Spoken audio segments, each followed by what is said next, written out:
कल्याण सियावर राम जय जय राम। मेरे प्रभु राम जय जय राम। करो कल्याण सीताराम, मेरे मन बसियो राधे श्याम। सत्यनारायण भगवान की जय, विष्णु भगवान की जय, अपने अपने गुरु महाराज की जय, अपने अपने माता पिता की जय।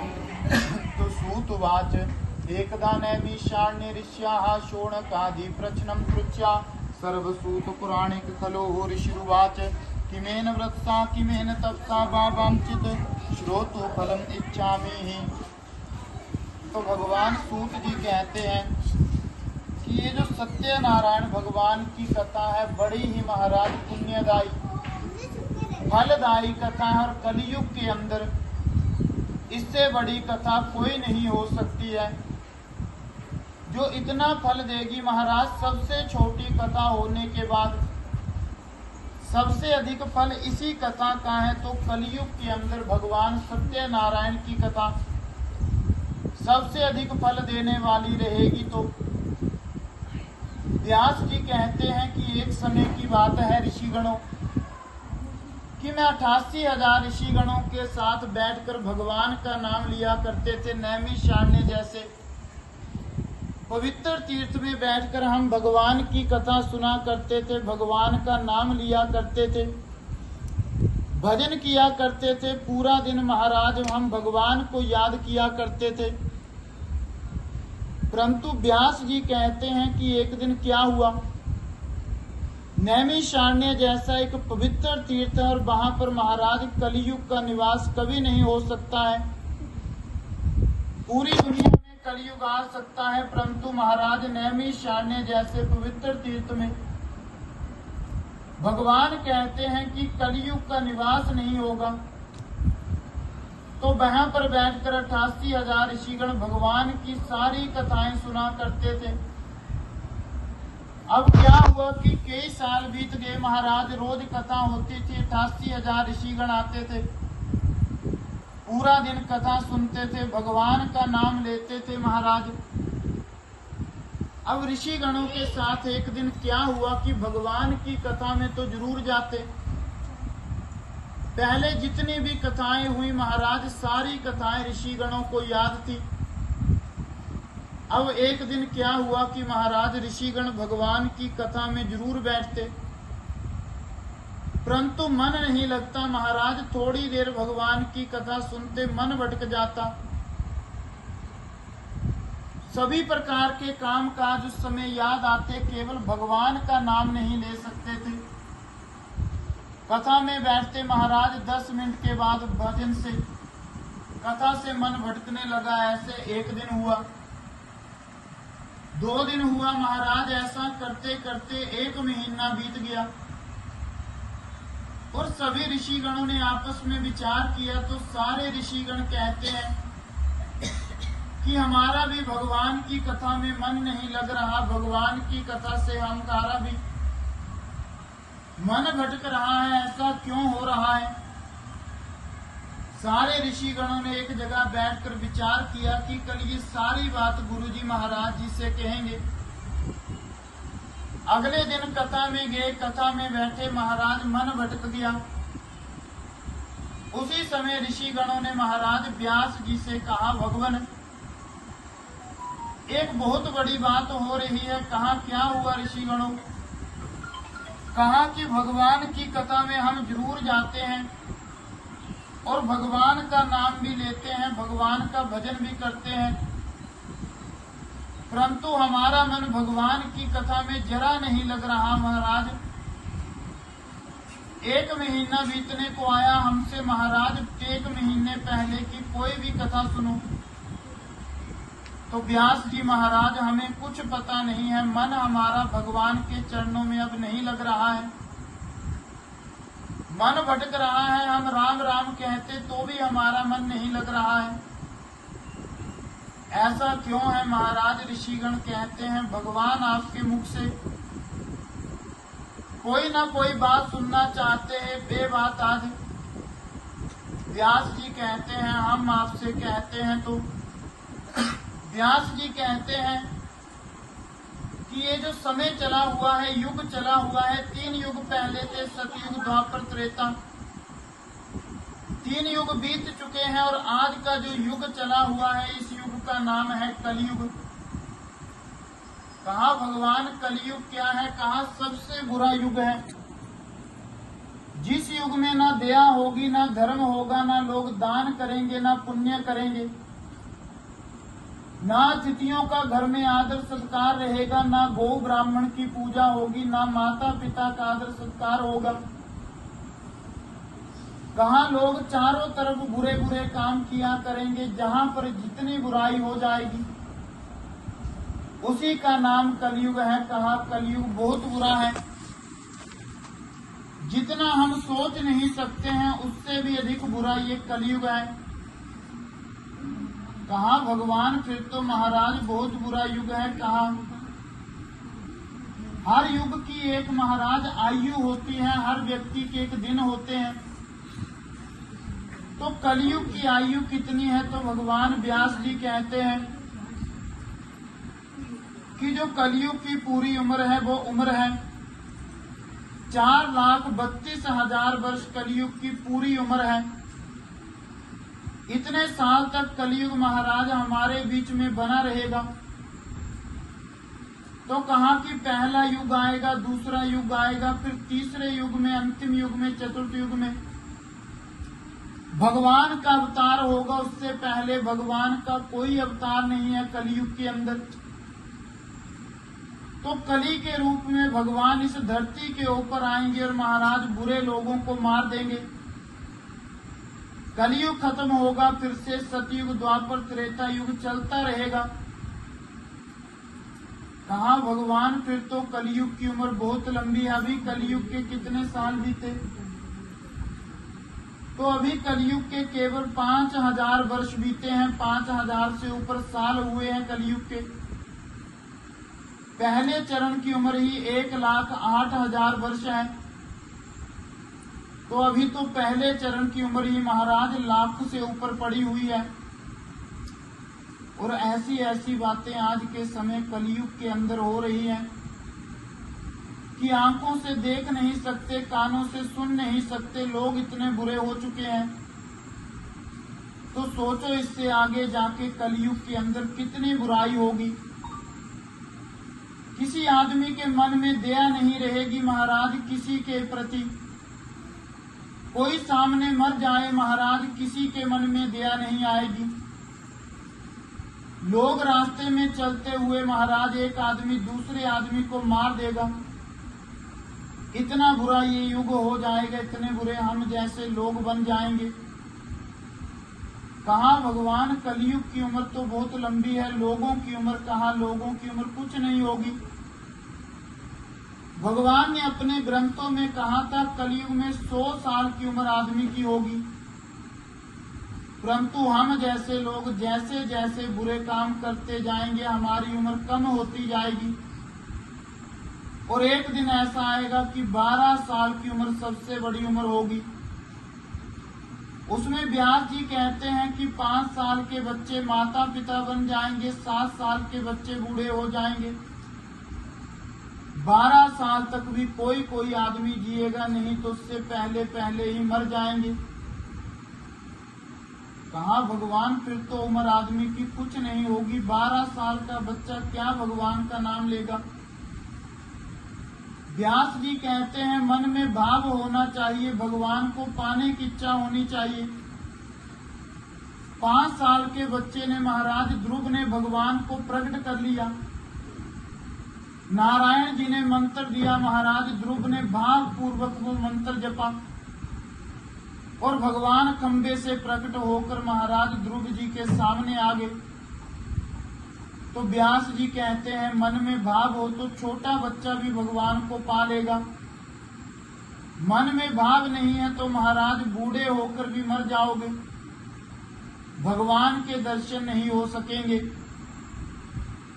कहा कि कलयुग के अंदर भगवान ये लोग क्या खाएंगे महाराज, क्योंकि सतयुग द्वापर त्रेता में लोग महाराज अच्छे से खाया करते थे, कमाया करते थे।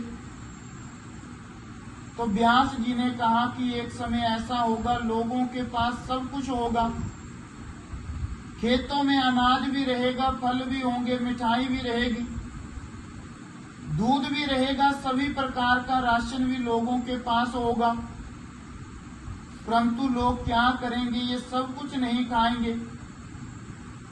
इन सबको छोड़कर लोग महाराज पशुओं को मारकर उनका मांस खाकर अपना पेट भरा करेंगे। और एक दिन ऐसा आएगा इस धरती के ऊपर महाराज खाने के लिए पशु भी नहीं रहेंगे। तो लोग क्या करेंगे? एक आदमी दूसरे आदमी को मार देगा। क्यों मारेगा? क्योंकि उस आदमी को भूख लगी होगी, तो आदमी आदमी को मारकर उसका मांस खाकर अपना पेट भरा करेंगे। कलयुग के अंदर बारिशें बहुत कम हो जाएंगी महाराज, खेतों में किसी प्रकार की फसल नहीं होगी। कई कई साल बीत जाएंगे, हजारों साल बीत जाएंगे, बारिश होगी। और जब बारिश होगी तो इतनी बारिश होगी कि सब कुछ महाराज नष्ट हो जाएगा, तबाह हो जाएगा। तो जमीन के अंदर भी कुछ नहीं रहेगा महाराज, जमीन भी बंजर हो जाएगी, कुछ नहीं होगा। लोगों के कद कम हो जाएंगे महाराज, इतने छोटे लोग हो जाएंगे कि चने तोड़ने के लिए लोगों को डंडे का सहारा लेना पड़ेगा।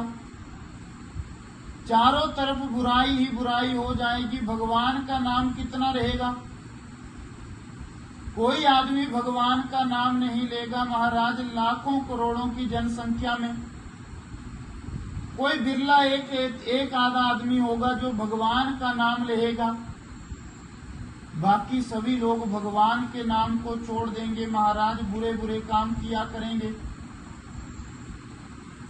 तो महाराज ऋषि गणों ने कहा भगवान लोग अधर्मी हो जाएंगे। अधर्मी हो जाएंगे तो धर्म तो नष्ट नहीं होगा, परंतु लोगों को महाराज बुरे बुरे काम किया करेंगे, जिससे धरती के ऊपर बुराई बढ़ जाएगी। तो इन लोगों का उद्धार कैसे होगा? व्यास जी ने कहा कि कथा ही लोगों का उद्धार कर सकती है। जितना कथा सुनोगे, जितना भगवान का नाम लोगे, जितना माता पिता की सेवा करोगे, गौ की सेवा करेंगे, मन निर्मल हो जाएगा, भगवान के चरणों में मन लगेगा।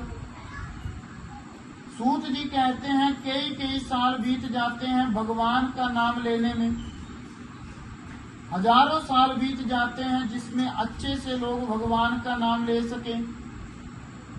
नहीं तो महाराज भगवान की कथा में जाने से मुश्किल, भगवान की कथा को सुनना मुश्किल होता है। कई कई लोग हजारों सालों तक भगवान की कथा सुनते हैं, परंतु मन भटक जाता है। भगवान का नाम रोज लेते हैं, राम राम कहते हैं, परंतु मन भटक जाता है। कहा जितना भी हो सके मन ना भी लगे तब भी भगवान का नाम लेना चाहिए। ये जिंदगी है महाराज, एक श्वास निकल रहा है, एक श्वास कम हो रहा है। ऐसा करते करते 1 साल बीत जाएगा, 20 साल बीत जाएंगे, 50 साल बीत जाएंगे, और एक दिन ऐसा आएगा हम सभी लोग मर जाएंगे। तो मरेंगे तो सभी महाराज कहा कि समय निकालकर भगवान का नाम लेना चाहिए। समय किसी आदमी के पास नहीं होगा कलयुग के अंदर। तो व्यास जी ने कहा कि इस कलयुग में महाराज समय नहीं होगा, और समय नहीं है तो केवल एक ही बात का कि भगवान का नाम 10 मिनट ले। किसी आदमी के पास समय नहीं है भगवान की कथा में चले, समय नहीं है भगवान के मंदिर में जाएं, पूजा पाठ करें, महाराज शिव जी को जल चढ़ाएं। लोगों के पास समय नहीं है महाराज, भगवान का नाम लेने का समय ही नहीं रहा। सब काम काज किया करेंगे, सुबह इतने बजे उठेंगे, इतने बजे काम पर जाएंगे, इतने बजे खाना खाएंगे, परंतु महाराज किसी ने ये पक्का नहीं रखा है कि सुबह 1 घंटा भगवान का नाम लेंगे, शाम को 1 घंटा भगवान का नाम लेंगे। आज भगवान का नाम लिया महाराज, 10 दिन भी बीत जाएंगे, 1 महीना भी बीत जाएगा, लोग भगवान का नाम भूल रहे हैं महाराज। तो व्यास जी ने कहा कि कलयुग के अंदर लोगों के पास समय नहीं होगा और भगवान की कथाएं बहुत बड़ी हैं महाराज, सुनने वाला आदमी चाहिए। तो महाराज कलयुग के अंदर आदमी मर जाएगा और भगवान की कथा कभी खत्म नहीं होगी। कलयुग में अनेक ग्रंथ हैं महाराज, 4 वेद, 18 पुराण, महापुराण, उपपुराण, परंतु किसी आदमी के पास ना वेद पढ़ने का समय, ना पुराण पढ़ने का समय। कहा कि समय महाराज लोगों के पास नहीं रहेगा तो कोई छोटी सी कथा कहो। व्यास जी उसी समय उठे, महाराज सूत जी महाराज जी को सभा में बुलाया। सूत जी महाराज उस समय केवल 16 साल के हुआ करते थे, बड़े विद्वान थे, चारों वेदों के ज्ञाता हुआ करते थे, सबसे ऊंचे आसन पर बिठाया। गुरु का सम्मान अवश्य करना चाहिए महाराज, गुरु को सबसे ऊंचे आसन पर बिठाया। कहा भगवान हमने देखा कि कलयुग के अंदर चारों तरफ बुराई बुराई हो जाएगी और किसी आदमी के पास भगवान की कथा को सुनने का समय नहीं रहेगा। तो कहा कि कोई छोटी सी कथा कहो महाराज, जिससे लोगों का उद्धार भी हो जाए, लोग भगवान का नाम भी ले ले महाराज, फल भी दुगना हो जाए। तो व्यास जी कहते हैं कि भगवान कलयुग के अंदर ऐसी ही एक कथा है और वो कथा है सत्यनारायण भगवान जी की कथा। कहा कि बड़ी पुण्य को देने वाली कथा है महाराज, हर फल इस कथा से मिलेगा। कहा भगवान कथा कैसे शुरू हुई महाराज, ऋषिगणों ने पूछा। तो सूत जी ने कहा, व्यास जी ने कहा कि एक समय की बात है, देव ऋषि नारद जी सभी लोकों में घूमा करते थे महाराज, आज यहाँ कल उस लोक में, परसों उस लोक में, हर जगह जाया करते थे, हर जगह को देखा करते थे, लोगों को ज्ञान दिया करते थे। और घूमते घूमते एक दिन उनकी नजर महाराज इस मृत्यु लोक के ऊपर पड़ गई और नारद जी ने देखा कि अरे मृत्यु लोक है, मतलब नाम से पता चल रहा है कि मर जाएंगे महाराज। और सबसे बड़ी बात नारद जी ने देखा कि किसी आदमी को ये नहीं पता कब मर जाएंगे, यहाँ पर क्या होगा, कि 5 साल का बच्चा भी मर जाएगा, 25 साल का जवान भी मर जाएगा, 70 साल का बूढ़ा भी मर जाएगा, परंतु किसी को ये नहीं पता हम कहाँ पर कब कैसे मर जाएं, क्योंकि मौत कभी कलयुग के अंदर उम्र नहीं देखती है, मौत नहीं देखती है। ये घर का अकेला बच्चा है महाराज, जब मौत आ जाएगी मरने जाएंगे सभी लोग। तो नारद जी ने कहा कि अरे बड़े अच्छे लोग हैं जिन्हें पता है मर जाएंगे, और सबसे बड़ी बात कि यहाँ पे 1 मिनट का पता नहीं, अब अच्छे से बैठे हैं, 1 मिनट के बाद क्या पता हम मर जाएं। तो नारद जी ने कहा ये तो हर समय भगवान का नाम लेते होंगे, जिन्हें 1 मिनट का पता नहीं है कि 1 मिनट के बाद हमारे साथ क्या हो जाए। तो ये लोग तो बड़े अच्छे हैं, बड़ा भगवान का नाम लिया करते होंगे महाराज। नारद जी यहाँ पर आए तो नारद जी ने यहाँ पर आकर क्या देखा कि कोई तन दुखी, कोई मन दुखी, कोई धन बिन रहत उदास, थोड़े थोड़े सब दुखी, सुखी राम जी का दास। तो नारद जी ने देखा कि इस कलयुग में कोई महाराज सुखी नहीं है, सब दुखी हैं। कोई अपने शरीर से दुखी है, कोई अपने मन से दुखी है, कोई अपने परिवार से दुखी है, कोई अपने बेटे से दुखी है, कोई महाराज माता पिता बेटे के लिए रोते हैं कि भगवान हमारे घर में बेटा नहीं है, हमें बेटा दे दो। और कोई माता पिता अपने बेटे से दुखी होकर रो रहे हैं कि भगवान ऐसा बेटा देने से अच्छा था हमारे घर में संतान ही नहीं होती। तो नारद जी ने देखा भगवान ने जिसे दिया वे भी दुखी है, जिसे नहीं दिया वे भी दुखी है, परंतु भगवान ने कहा है कि राम जी का दास सुखी होगा। परंतु नारद जी ने देखा कि महाराज कोई सुखी नहीं है, परंतु नारद जी के मन में भाव आया कि भगवान झूठ नहीं कह सकते हैं। भगवान ने कहा जो राम राम कहेगा महाराज बड़ा सुखी होगा। तो नारद जी ने कहा ये लोग जरूर बुरे काम करते होंगे महाराज।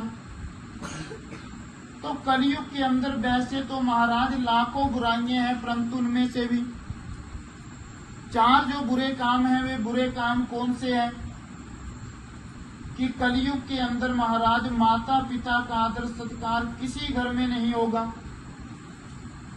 एक दिन ऐसा आएगा बच्चे महाराज 1 महीने का लाख रुपया भी कमाएंगे, बड़े बड़े घर भी बन जाएंगे, परंतु उन घरों में क्या होगा कि माता पिता बड़े दुखी रहा करेंगे। कोई माता पिता की सेवा करने वाला नहीं होगा। कोई बच्चा भगवान का महाराज भगवान का और माता पिता का सहारा नहीं बनेगा। माता पिता समय में दुखी रहेंगे, घर में अकेले रहेंगे, पूजा पाठ बंद हो जाएगी। तो कहा कि कलयुग के अंदर महाराज जिस घर में माता पिता का आदर सत्कार यदि बच्चा नहीं करता है, वो बच्चा चाहे महाराज 4 धाम की यात्रा कर ले, चाहे सारे तीर्थ कर ले महाराज, कोई फल नहीं मिलेगा। तो सूत जी कहते हैं यदि भगवान को पाना है तो सबसे पहले क्या करना पड़ेगा?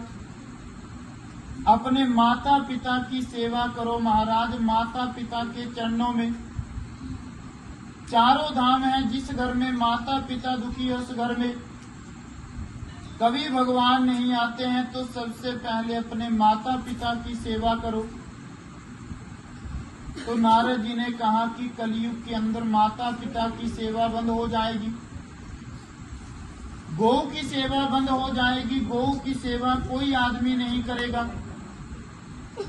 किसी घर में गौ नहीं रहेगी महाराज, गौ की सेवा बंद हो गई।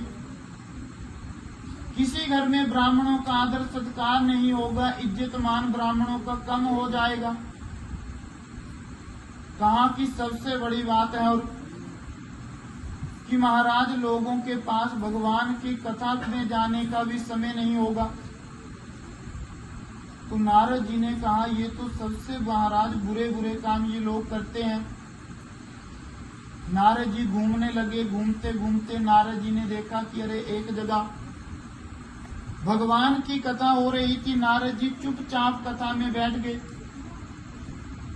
कहा महाराज इंसान है और इंसान से गलती हो ही जाती है।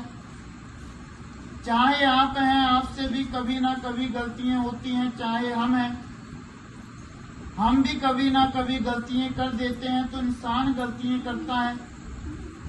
तो कहा ये भगवान का नाम लेते हैं तो महाराज इनकी गलतियां पता चलेंगी कि ये क्या बुरे काम कर रहे हैं। तो नारद जी ने कहा ये तो अच्छे से भगवान का नाम लेंगे महाराज, कथा सुन रहे हैं। नारद जी भी चुपचाप कथा में बैठ गए महाराज। भगवान नारद जी ने 2 घंटे की कथा सुनी और 2 घंटे में नारद जी ने क्या पाया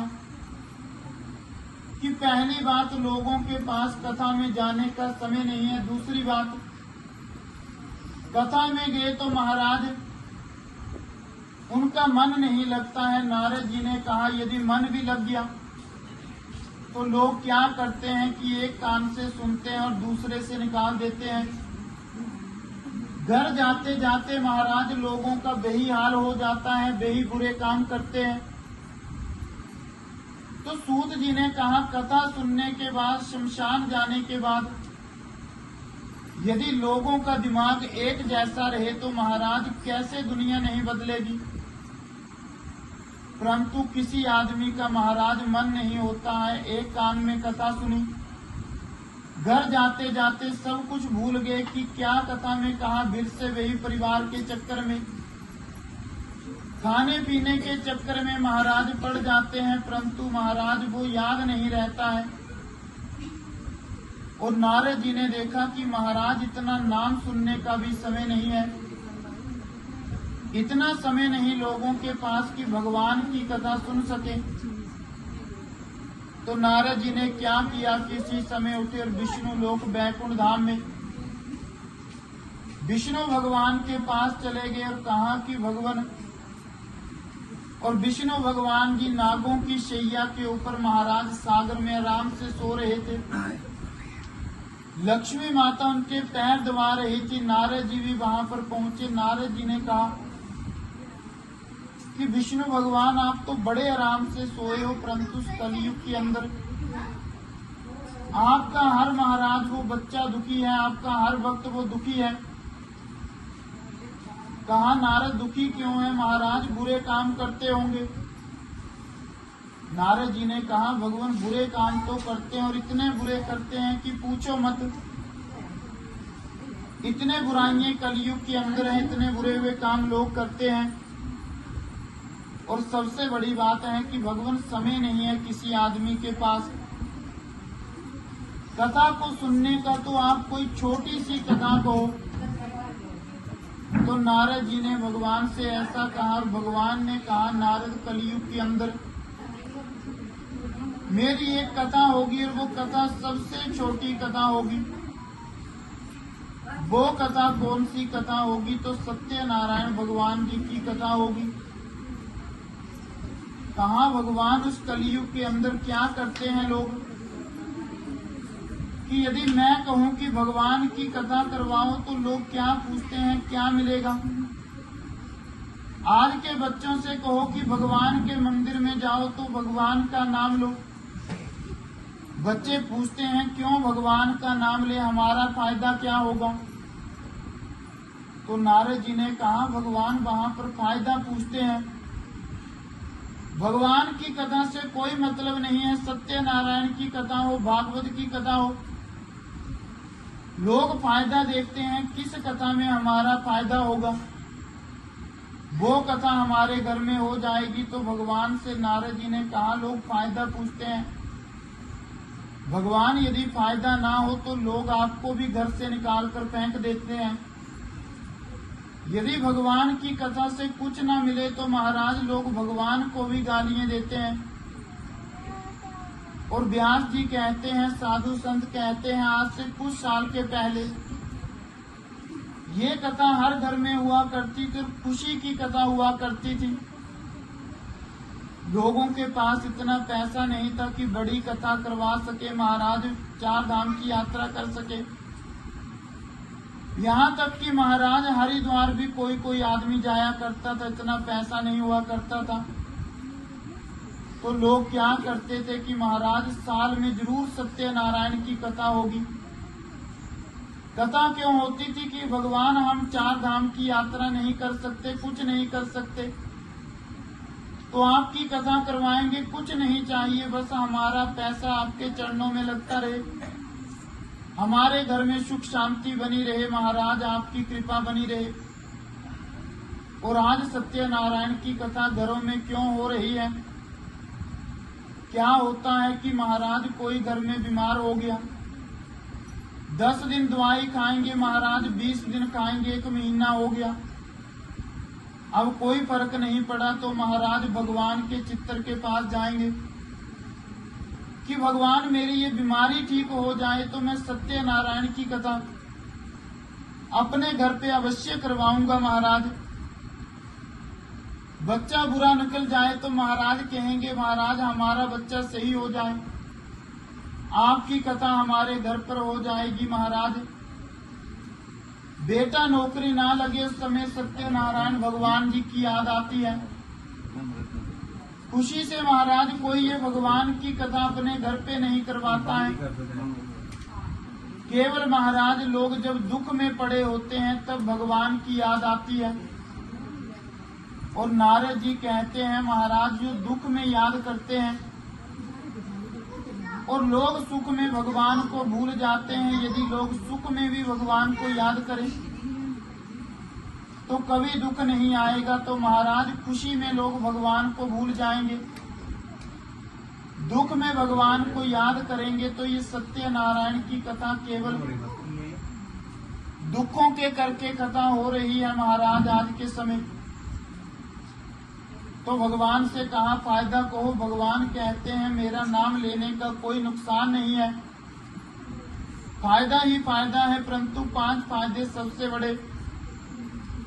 जिनके घर पर ये भगवान सत्यनारायण की कथा होगी, अन्न में बरकत रहेगी, धन में बरकत रहेगी, कुल में वृद्धि होगी महाराज।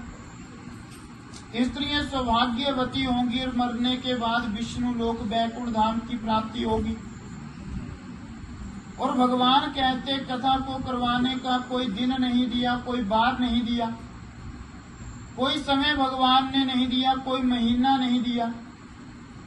7 बारों में से कोई भी बार हो, 12 महीने में से कोई भी महीना हो, अच्छे दिन हो बुरे दिन हो, महाराज कथा को करवा लेना चाहिए। एक नियम भगवान ने दिया, वो नियम है कि भाव का भूखा हूं मैं, और भाव ही जग में सार है, और भाव से बदले मुझे तो तेरा बेड़ा पार है।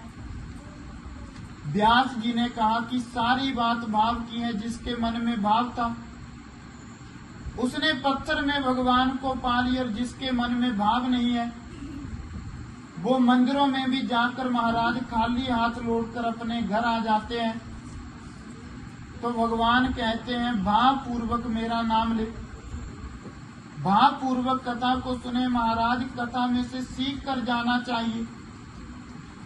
यदि कथा में बैठकर भी आप भगवान का नाम नहीं ले सकते हैं, कुछ सीख कर नहीं जाएंगे, तो भगवान कहते हैं कोई फायदा नहीं होगा। तो नारद जी से भगवान ने कहा 3 भोग लगेंगे, पंचामृत का, पंजीरी का, केले के फल का भोग लगेगा। कहाँ पूजन करवाना, ब्राह्मण को घर बुलाकर पूजन करवाएं। पूजन के बाद महाराज कथा को सुने, आरती को करें, प्रसाद को ग्रहण करें और अपने अपने घर चले जाएं। घर जाते समय भी क्या करना चाहिए? व्यास जी कहते हैं भगवान ने कहा घर जाते समय भी व्यर्थ की बातें नहीं करें, राम राम कहें, हरे राम हरे कृष्णा कहें, कृष्ण कृष्ण कहें, परंतु घर जाते समय भी भगवान का नाम लेना चाहिए। जो आपके घर से कथा सुनने नहीं आ सके उन्हें बताएं कि जितना भी हो सके मेरा नाम लो, भगवान का नाम लो। कहा कि जिंदगी बदल जाएगी। महाराज जिंदगी कम हो रही है, आपकी भी कम हो रही है, मेरी भी कम हो रही है। सभी एक दिन ऐसा आएगा, धीरे धीरे करते हम सभी लोग मर जाएंगे। महाराज सभी नई दुनिया होगी, नए नए लोग यहाँ पर होंगे।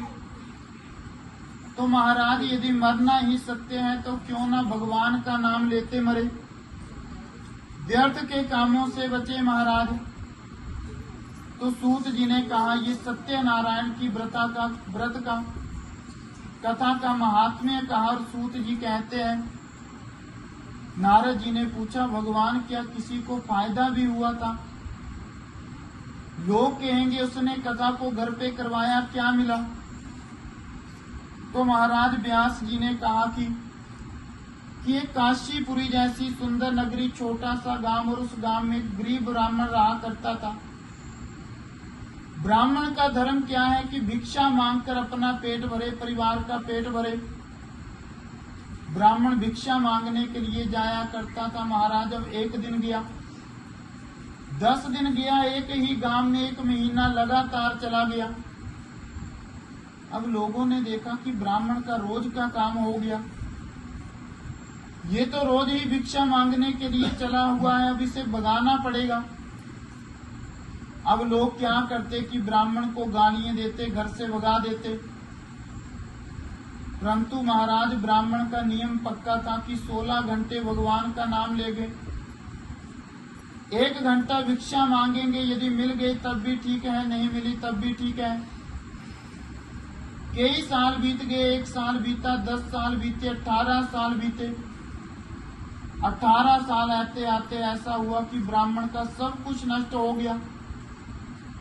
इतना गरीब हो गया कि रहने की जो छत थी वो भी नीचे गिर गई।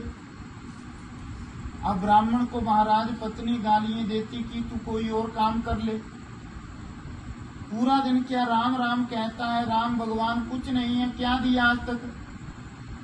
दुख दिए, बीमारी दी महाराज, गरीबी दी, हमें क्या मिला?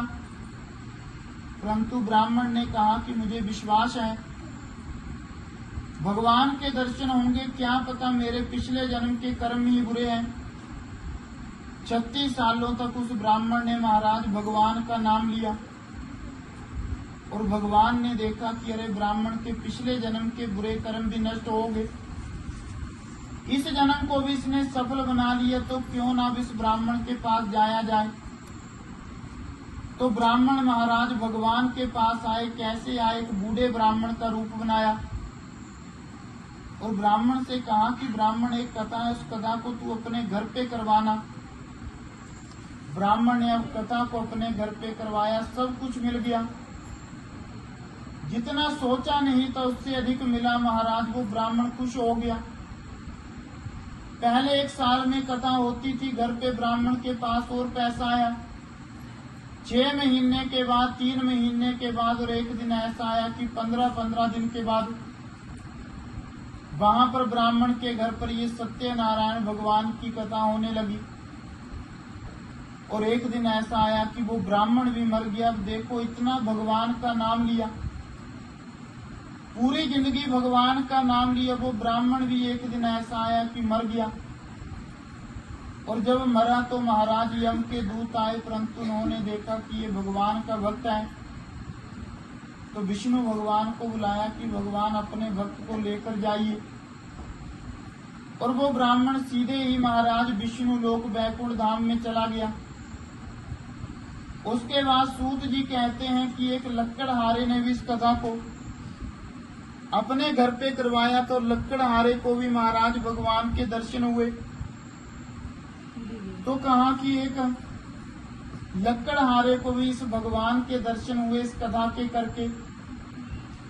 और लीलावती और कलावती महाराज, जिनके घर पे लीलावती के संतान नहीं थी, उन्होंने भी इस व्रत को किया था। महाराज पूर्णिमा का व्रत किया।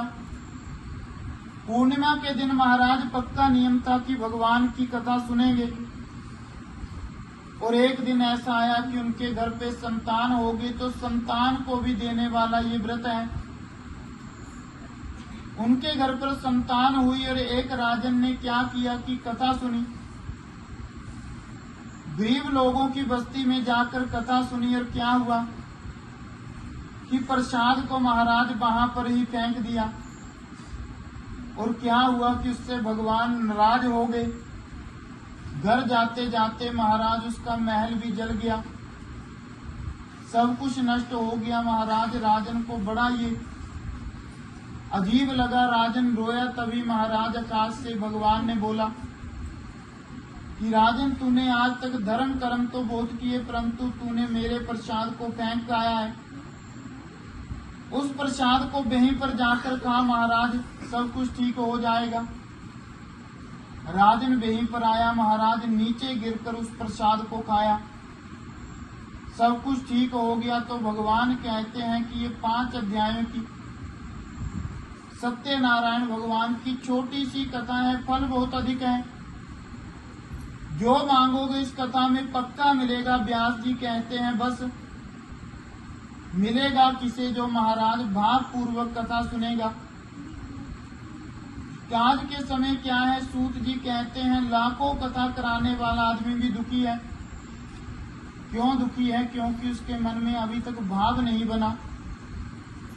तो कहा कि भाव पूर्वक कथा को सुनना चाहिए, कथा में बैठकर भगवान का नाम लेना चाहिए। छोटी सी जिंदगी है, काम नहीं खत्म होंगे, काम चलते रहेंगे महाराज, काम ऐसे ही रहेंगे।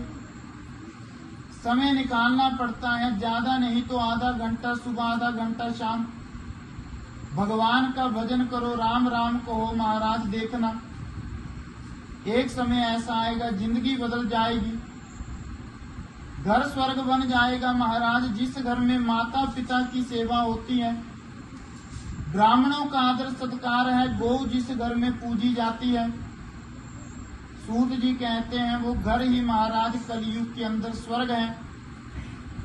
जिस घर में माता पिता, गौ, ब्राह्मण और गुरुजनों का अपमान होता है, अपने से बड़े को लोग गालियां देते हैं, जिस घर में अतिथि का आदर सत्कार नहीं है, जिस घर के लोग भगवान का भजन नहीं करते हैं, नाम नहीं लेते हैं, सूत जी कहते हैं वो ही घर नरक के समान है।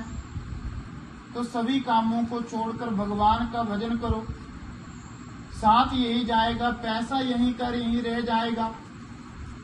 बच्चे महाराज शमशान घाट से लौटकर आ जाते हैं, स्त्री घर पर ही रहेगी, कोई साथ नहीं जाएगा। साथ जाएगा तो हमारे ही कर्म, अच्छे बुरे कर्म साथ जाएंगे तो महाराज क्यों ना बुरे कर्मों को छोड़कर अच्छे कर्म किए जाएं, भगवान का नाम लिया जाए। सभी मर जाएंगे महाराज, मरने के बाद कोई नरक जाएगा, कोई स्वर्ग जाएगा। सबसे बड़ी बात है कि भगवान के लोक में जाएं। कैसे जाएंगे? जितना भगवान का नाम लोगे भगवान खुश होंगे, बुरे कर्म नष्ट हो जाएंगे और एक समय ऐसा आएगा हम भगवान के लोक में बस जाएंगे। उसके बाद ना कभी हमारा जन्म होगा, ना कभी हम मरेंगे। तो सूत जी कहते हैं ये कथा है, जो मांगोगे वो मिल जाएगा। भावपूर्वक कथा में सुने महाराज, कथा में बैठे भगवान का भजन करते रहे। तो इतना कहकर सूत जी भगवान ने भी अपनी वाणी को विराम किया। तो कथा समाप्त होत है, सुनिए वीरान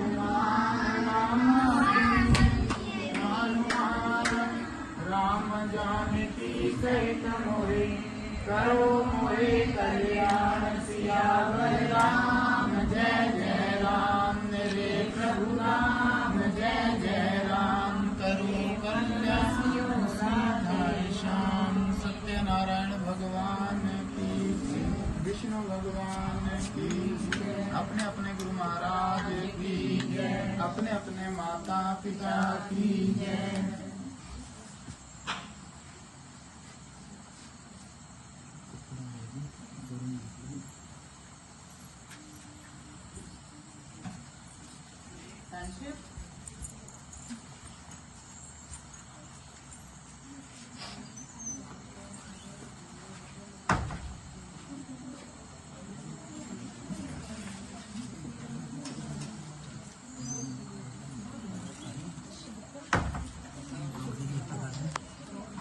लाइव चलाए रखे कथा रख लेंगे, ऐड करे दाल सुननी होंगी, दाल सुन लेंगे।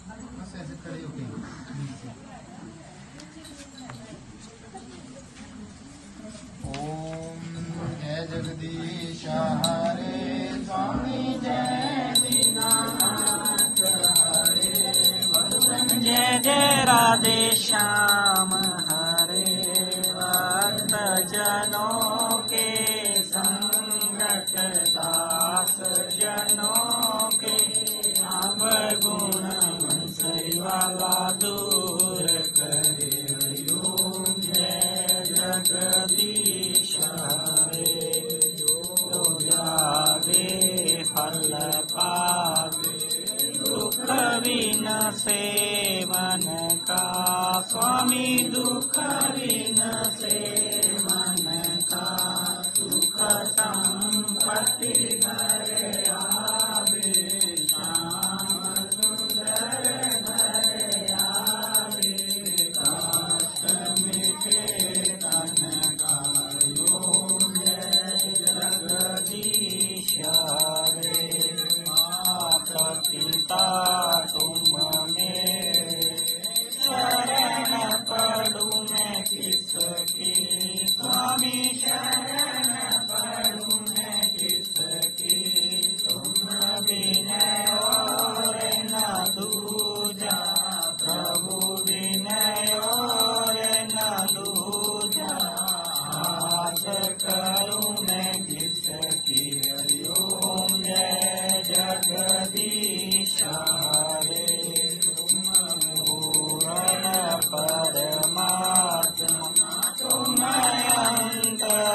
तम नमामि। धर्म की जय हो। धर्म का विनाश हो। प्राणियों में सद्भावना हो। विश्व का कल्याण हो। गौ माता की जय हो। भारत माता की जय हो। अपने अपने गुरु महाराज की जय। अपने अपने माता पिता की जय। सब संतन की जय। सियावर रामचंद्र भगवान की जय। पवन सुत हनुमान की जय। शंकर भगवान की जय। विष्णु भगवान की जय। जय करा पुणा हरिदा बोल साचे दरबार की जय। जय। जय करा गरीबनाथ जी महाराज जी दा बोल साचे दरबार की जय। जगदियां जोतां वाली माता तेरी सहाय नमा पार्वती वते हाय हर महादेव। सर्वे भवन्तु सुखिनः सर्वे सन्तु निरामय सर्वे भद्राणि पश्यन्तु मा कस्तु दुःखभाग् भवेत्। सर्वारिष्ट शांतिर्भवतु सुशांतिर्भवतु सुख शांतिर्भवतु। सत्यनारायण भगवान की जय।